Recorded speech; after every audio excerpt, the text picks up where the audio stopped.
Je vous retrouve pour le troisième volet de notre réflexion sur la prière que Jésus a enseignée à ses disciples, ce qu'on appelle le Notre Père. Alors Jésus a dit quand vous priez, dites Père ou dites Notre Père, selon les traductions. Peu importe si parfois on dit juste Père ou parfois on dit Notre Père, parfois on peut aussi dire Mon Père. Alors Dieu vous autorise à l'appeler Mon Père. C'est le Seigneur seul qui peut être le Père de la vie, de la vraie vie et de la vie éternelle qu'il donne en son Fils. Vous vous souvenez, vous avez vu affiché sur l'écran la dernière fois ce fameux verset de Jean 3,16. Dieu donne la vie éternelle en son Fils. Et aujourd'hui, je veux voir avec vous un des versets avant la fin de cette prière où Jésus dit au verset 13, toujours de Matthieu chapitre 6, « Ne nous fais pas entrer dans l'épreuve » ou certaines versions disent, peut-être dans la Bible que vous lisez, que vous avez entre les mains, « Ne nous soumets pas à la tentation ». Alors Dieu ne va pas nous soumettre à la tentation. L'apôtre Jacques dit que Dieu lui-même ne tente personne. Dieu n'est pas tenté. Qui peut tenter Dieu? Alors dans Matthieu chapitre 4, nous avons le récit de la triple tentation de Jésus par le diable. Et Jésus va dire lui-même à un moment à Satan, « Tu ne tenteras pas le Seigneur ton Dieu ». Alors nous comprenons que si la prière est faite sous cette forme-là, ou bien si c'est cette formule que Jésus emploie, ne nous soumets pas à l'épreuve, ne nous soumets pas à la tentation, il faut comprendre, ne nous laisse pas tomber dans l'épreuve, comme si préserve-nous de l'épreuve. Maintenant, Dieu ne nous empêche pas de passer par des moments difficiles. Peut-être vous êtes en train de vivre une épreuve actuellement, au moment même où je suis en train de vous parler. Peut-être vous n'avez pas envie de prier aujourd'hui, parce que les épreuves sont grandes. C'est dur, c'est lourd, c'est désagréable de passer par certaines situations. Peut-être vous êtes souffrant physiquement. Peut-être vous êtes souffrant depuis longtemps. Peut-être à l'heure où vous m'écoutez, vous êtes sur un lit d'hôpital ou à la maison. Quelqu'un doit veiller sur vous. Peut-être vous n'arrivez pas à vous nourrir tout seul de manière indépendante et vous avez besoin de l'aide de quelqu'un. Et vous avez prié. Vous avez demandé à Dieu de vous éloigner de cette épreuve. Mais rien ne s'est passé. Est-ce que Dieu ne vous entend pas? Jésus dit, ne nous soumets pas à la tentation. Ne soyez pas tentés de dire que c'est Dieu qui vous tente. Éloignez-vous de cette tentation. Jésus peut ne pas éloigner toutes les épreuves, mais il peut nous éloigner de la mauvaise manière de regarder les épreuves. Je suis comme vous. Moi aussi, je connais des épreuves. J'ai aussi des gens dans mon entourage familial qui passent par des difficultés de la vie. Parfois, c'est désagréable, c'est douloureux, c'est triste de les voir dans des situations. Quand mes enfants étaient petits, parfois il y avait des situations qui nous interpellaient. Le matin, nous prions, nous les confions au Seigneur et l'après-midi, il y avait des situations qui nous inquiétaient parce que peut-être l'enfant avait trop de température. Et la nuit, c'est encore plus dur de veiller sur un enfant la nuit. Quand il fallait emmener à l'hôpital, c'était dur quand une fois j'ai dû téléphoner aux urgences pour ma fille cadette. Et pour l'emmener à l'hôpital, je me vois encore là dans cette ambulance, allongée et ma petite fille sur moi. C'est une épreuve. Une fois ma fille aînée aussi, elle avait passé une mauvaise nuit et le matin il fallait l'emmener à l'hôpital, passer du temps, ou passer une nuit à l'hôpital avec mon fils. Qui a envie de ça? Personne. Et nous demandons à Dieu parfois de nous éloigner de ces situations qui ne sont pas du tout souhaitées et lorsqu'elles sont là, qui deviennent vraiment désagréables. Mais nous avons besoin de courage. Laissez-moi vous dire aujourd'hui au nom de Jésus que la foi a besoin de courage. Ou je le dis autrement, la foi a besoin du courage comme compagnon de route. Ou la foi n'existe pas sans courage. Comment voulez-vous persévérer si vous n'avez pas le courage de mettre un pied devant l'autre? La foi, ce n'est pas seulement croire en Dieu. La foi, c'est exprimer cette capacité d'aimer Dieu. Alors quand on aime Dieu, on ne va pas lui dire « Pourquoi tu m'as jeté dans l'épreuve? Pourquoi tu m'as jeté dans la tentation? Pourquoi tu m'as abandonné entre les mains du diable ?» Alors certains vont dire entre les griffes du diable. Je ne sais pas si le diable a des griffes, mais en tout cas, personne ne veut se retrouver dans ces épreuves. Que dire alors à Dieu? Éloigne de nous l'épreuve? alors que nous sommes sur une planète où tout le monde subit quelque chose. Nous sommes sur une planète qui a été polluée par le péché. Nous ne sommes pas pollués seulement par le monoxyde de carbone, par tous les polluants qui sont déversés dans l'atmosphère à cause depuis l'ère industrielle. La plus grande pollution qui est invisible, c'est le péché. Mais on n'aime pas ce mot, on ne l'utilise pas beaucoup. Peut-être la tentation n'est pas encore le péché. La tentation, c'est un peu la publicité du péché.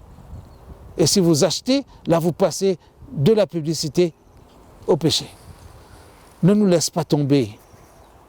Peut-être nous pouvons aussi dire au Seigneur, ne nous laisse pas tout seuls pendant l'épreuve.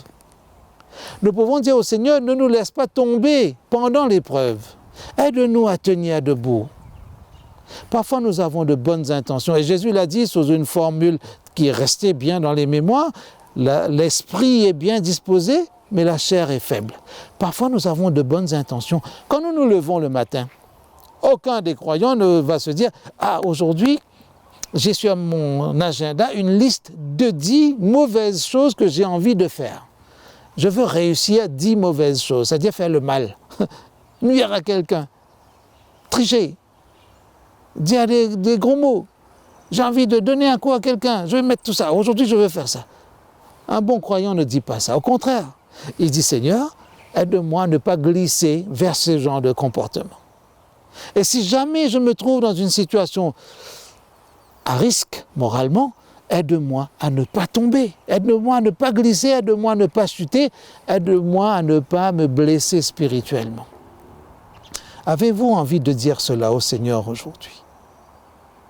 N'oubliez pas, la Bible dit que le Seigneur n'est pas un tentateur, il y a un tentateur.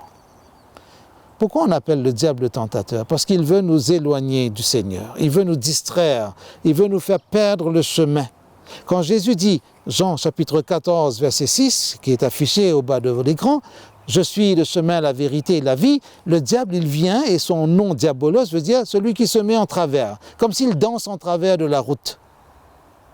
Quand vous jouez à cache-cache ou quand vous jouez à chat, parfois, vous savez, dans les jeux d'enfants, on essaie de se mettre là, on écartant les mains pour empêcher l'autre de passer. Le diable, il fait comme ça. Quand vous voulez aller vers Jésus, il se met en travers de la route. Il vous tente, il vous distrait. Et il y a 10 000 distractions par jour qui viennent pour que vous perdiez du temps sur ces choses-là et pour que vous n'ayez aucune seconde pour considérer attentivement le Seigneur. Avez-vous envie de donner votre cœur à Jésus aujourd'hui? Si c'est oui, demandez-lui de vous tenir la main. Ne me laisse pas tomber pendant l'épreuve. Tomber, c'est comme un accident de parcours. Nous ne sommes pas obligés de pécher, mais parfois nous glissons et nous péchons. Comme parfois quand nous jouons à un sport, nous commençons en disant « bon, nous n'allons pas tomber ».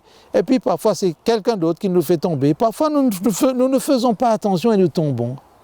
Nous pouvons demander au Seigneur « aide-nous à ne pas glisser » lorsque nous faisons face à l'épreuve.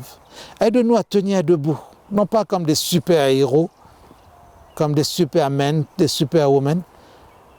Nous ne sommes pas des surhommes, mais nous pouvons devenir des hommes et des femmes sûrs de la bonté de Dieu, sûrs de l'amour de Dieu, capables de compter sur la bonté de Dieu pour tenir et ne pas glisser, ne pas tomber dans l'épreuve. Je ne sais pas sur quoi votre esprit est concentré en cet instant précis. Mais je veux prier pour que Dieu vous aide et m'aide aussi à tenir face à l'épreuve. Quand la tentation vient, elle peut être subtile. Le diable ne viendra jamais devant vous pour dire « je suis le diable, je suis venu pour vous détruire ». Ou écrit sur son t-shirt « je suis le diable, je ne vous aime pas ». Ou « je suis le diable, je veux vous détourner de Dieu, du royaume de Dieu ». Non, il ne viendra jamais comme ça. C'est comme dans les publicités. Vous ne verrez jamais une voiture sale dans une publicité de voiture. Vous ne verrez jamais une voiture accidentée dans une publicité de voiture. Vous verrez toujours la plus belle des voitures, la plus belle des couleurs. C'est brillant. On a l'impression que cette voiture-là, elle est inaccessible. Tout est beau, tout est frais. Tout est joli dans les publicités. Le péché est comme cela. Le premier péché est venu comme ça. Comme le fruit qui paraissait agréable à la vue et bon à manger. Jésus dit à ses disciples, quand vous priez, dites au Père, aide-moi à ne pas tomber dans l'épreuve. Mais si jamais je suis dans une situation troublante, tiens ma main, Ne me laisse pas tomber, s'il te plaît. Aide-moi à rester debout parce que je veux être fidèle avec toi. Vous êtes d'accord de suivre ce chemin? Prions ensemble. Père Céleste, parce que notre Seigneur nous a dit de nous confier en toi, voilà ce que nous voulons faire en cet instant. Et je veux te prier pour ceux qui sont en train de suivre ce message. Peut-être qu'il y en a qui sont dans des situations éprouvantes, douloureuses, désagréables. Et parfois, ces personnes n'ont pas envie de prier. Mais que le Saint-Esprit mette dans le cœur de chacun cette bonne volonté pour te faire confiance. Alors nous te prions de nous donner la force de croire en tes promesses et de tenir debout. Te prions de nous donner l'humilité pour compter sur toi, afin que nous prenions la main que tu nous tends pour ne pas tomber pendant l'épreuve. Et si les épreuves arrivent, aide-nous à te faire confiance parce que tu sais pourquoi tu nous laisses passer par des situations qui sont parfois difficiles. C'est probablement pour mieux nous éduquer, nous instruire et nous rendre encore plus forts en tant que croyants, en tant que chrétiens, en tant que disciples de Jésus. Seigneur, que ta volonté soit faite dans notre vie et que toute gloire te revienne au nom de Jésus. Amen.